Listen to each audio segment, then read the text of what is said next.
여러분, 지금 월스트리트의 전설적인 투자자 라울 팔이 앞으로 열세일 내에 암호화폐 시장, 특히 리플과 같은 특정 자산에서 거대한 폭발이 일어날 수 있다라고 경고했다면 믿으시겠습니까? 이건 단순한 가격 예측이 아닙니다. 지금 리플은 우리가 알던 단순한 코인 쪼가리가 아니라 미국 연방정부가 인정하는 은행이자 국가 신탁 기관으로 다시 태어나려는 믿기 힘든 과정을 밟고 있다는 건데요. 많은 분들이 차트의 등락폭에만 일희일비하고 계실 때 물밑에서는 이미 미국 통화감독청의 승인부터 연준의 마스터 계정, 그리고 거대 기관 자금의 유입 통로까지 모든 퍼즐이 맞춰지고 있습니다. 오늘 영상에서는 단순히 가격이 오른다는 희망 회로가 아니라 왜 지금 리플이 투기의 단계를 끝내고 전 세계 금융을 떠받치는 인프라의 단계로 진입했다고 확신할 수밖에 없는지, 그 소름 돋는 증거들을 하나하나 낱낱이 파헤쳐 드리겠습니다. 오늘 내용을 끝까지 들으신다면 여러분의 포트폴리오를 바라보는 시각이 송두리째 바뀌게 되실 겁니다. 먼저 가장 충격적이고 중요한 뉴스부터 짚고 넘어가야겠습니다. 바로 리플이 미국 통화감독청, 즉 OCC로부터 리플 내셔널 트러스트 앤 뱅크에 대한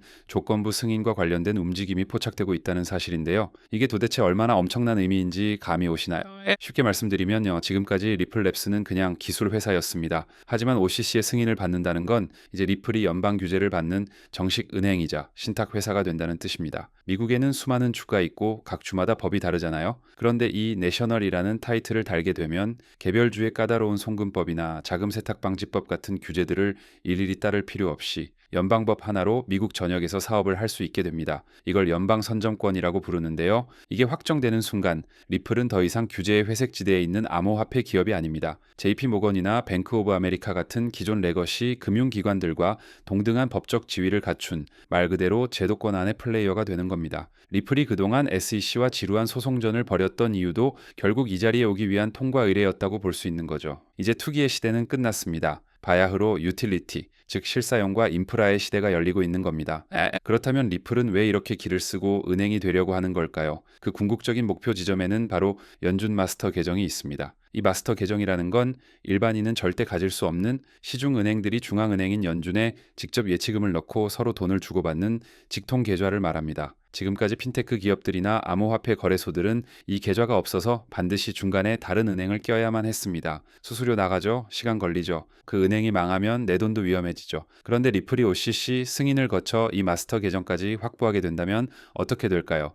중간 상인 없이 리플이 직접 연준의 시스템 안에서 달러와 XRP를 정산할 수 있게 되는 겁니다. 이것은 리플의 네트워크가 미국 연방정부가 인정하는 금융 루프 안으로 들어간다는 뜻이고, XRP가 그 안에서 합법적인 브릿지 자산으로 작동하게 된다는 걸 의미합니다. 며칠 전 리플의 CEO 브래드 갈링하우스가 뉴욕 연준 건물 근처에서 목격되었다는 루머가 돌았을 때 시장이 발칵 뒤집혔던 이유가 바로 여기에 있습니다. 이건 단순한 파트너십 수준이 아니라 리플이 금융 시스템의 운영체제가 되겠다는 야망을 드러낸 것이나 다름없기 때문이죠. 이런 거시적인 그림과 함께 당장 기관들의 자금이 들어올 수 있는 실질적인 고속도로도 뚫리고 있습니다. 최근 리플은 규제 준수 브로커이자 딜러인 TJM이라는 곳과 파트너십을 맺고 투자를 단행했는데요. 일반 투자자분들에게는 TGM이라는 이름이 생소할 수 있지만 기관 투자 업계에서는 꽤 잔뼈가 굵은 곳입니다. 중요한 건 리플이 TGM의 기관 실행 및 청산 서비스를 리플의 자체 기관 전용 플랫폼인 리플 프라임에 통합했다는 점입니다. 이게 무슨 말이냐면 헤지펀드나 패밀리 오피스 같은 거대 자본들이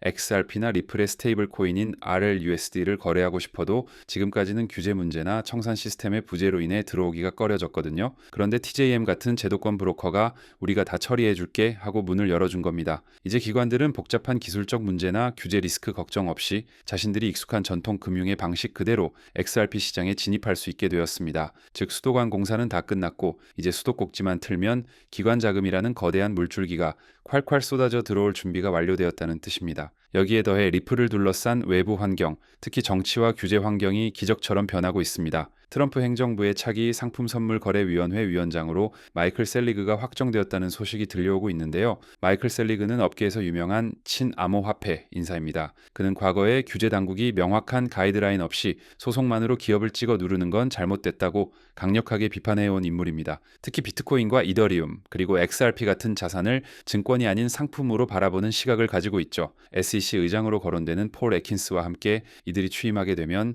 그동안 리플의 발목을 잡았던 불확실성이라는 족쇄가 완전히 풀리게 됩니다. 미국 정부의 기조가 암호화폐를 때려잡자에서 미국을 전 세계 크립토 수도로 만들자로 급선회하고 있는 이 시점, 그 중심에 가장 오랫동안 규제와 싸워오며 살아남은 리플이 있다는 건 결코 우연이 아닙니다. 정책적인 순풍까지 불어오고 있는 거죠. 시야를 미국 밖으로 넓혀보면 더 놀라운 사실들이 보입니다. IMF, BIS, 세계은행 같은 전 세계 돈줄을 쥐고 있는 글로벌 엘리트 기관들이 이미 리플을 그들의 설계도에 포함시켜 놨다는 증거들이 속속 드러나고 있습니다. IMF는 작년 핀테크 관련 보고서에서 국경 간 결제를 위한 니치 플랫폼의 예시로 리플을 명시했고 XRP를 브릿지 자산으로 언급했습니다. BIS는 아예 국경 간 결제 상호 운용성 확장 태스크포스의 정식 멤버로 리플을 포함시켰죠. 세계은행 역시 리플의 기술이 비용 절감에 얼마나 효과적인지 보고서에 인용했습니다. 여러분, 이 기관들은 전 세계 금융 질서를 만드는 곳들입니다. 이들이 보고서에 특정 기업의 이름을 넣고 태스크포스에 참여시킨다는 건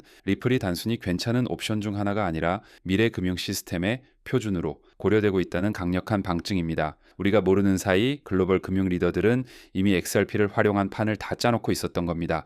그리고 이 모든 전략의 활용 점정이 바로 리플의 스테이블 코인 RLUSD입니다. 많은 분들이 XRP가 있는데 굳이 왜 또 스테이블 코인을 만드냐고 묻습니다. 하지만 이건 XRP를 죽이는 게 아니라 오히려 XRP를 더 강력하게 만들기 위한 전략입니다. 기관 투자자들은 변동성을 싫어합니다. 송금을 할 때 가치가 널뛰게 하는 걸 원치 않죠. 그래서 가치가 고정된 RLUSD가 그들의 진입 장벽을 낮춰주는 역할을 합니다. 그리고 이 RLUSD가 전 세계로 이동할 때 그 연결고리 역할을 하는 것이 바로 XRP입니다. 즉 RLUSD는 화물이고 XRP는 그 화물을 가장 빠르고 싸게 실어 나르는 특급 열차인 셈이죠. 리플은 지금 송금뿐만 아니라 수탁, 그리고 앞서 말씀드린 TGM과의 파트너십을 통한 프라임 브로커리지까지 금융의 모든 기능을 수직 계열화하고 있습니다. 이 생태계 안에서 RLUSD와 XRP가 서로 시너지를 내며 유동성을 폭발시킬 구조를 완성한 겁니다. 자, 이제 다시 라울팔의 이야기로 돌아와 보겠습니다. 그는 현재의 시장 상황을 수면 아래로 억지로 눌러놓은 비치볼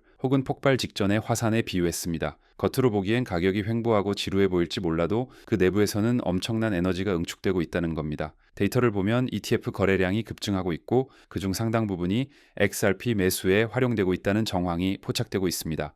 작년 말에도 비슷한 횡보 구간 뒤에 수직 상승이 나왔던 패턴을 기억하십니까? 전문가들은 지금이 바로 그 데자비 상황이라고 입을 모읍니다. 거래량은 터지기 직전인데 가격만 눌려 있다? 이건 스마트 머니들이 개미들이 지쳐서 물량을 던지기를 기다리며 매집하고 있다는 가장 확실한 신호일 수 있습니다. 폭발은 예고 없이 찾아옵니다. 그리고 그 폭발이 시작되면 올라타기엔 이미 늦을지도 모릅니다. 오늘 내용을 정리해 보겠습니다. 지금 리플은 세 가지 거대한 파도가 하나로 합쳐지는 퍼펙트 스톰의 중심에 서 있습니다. 첫째, OCC 승인과 연준 개정 확보를 통한 규제의 명확성 및 제도권 진입. 둘째, 글로벌 유동성이 풀리는 것이 경제의 순풍. 셋째, 단순 송금을 넘어선 금융 인프라로서의 유틸리티 완성. 이 세 가지가 동시에 맞물리는 시점은 역사적으로도 드뭅니다. 기관들은 이미 인프라를 깔고 들어와 자리를 잡았습니다. IMF와 세계은행도 인정을 했습니다. 그런데 아직도 대중들은 리플을 그저 오르지 않는 코인이라고 조롱하고 있죠. 투자의 격언 중에 이런 말이 있습니다. 소문에 사서 뉴스에 팔아라. 하지만 리플의 경우는 다릅니다. 대중이 의심할 때 사서 대중이 확신할 때 즐겨라가 정답일지 모릅니다. 여러분은 지금 이 거대한 기회의 초입에서 어떤 선택을 하시겠습니까? 남들보다 한 발 앞서 미래의 가치를 알아보는 해안이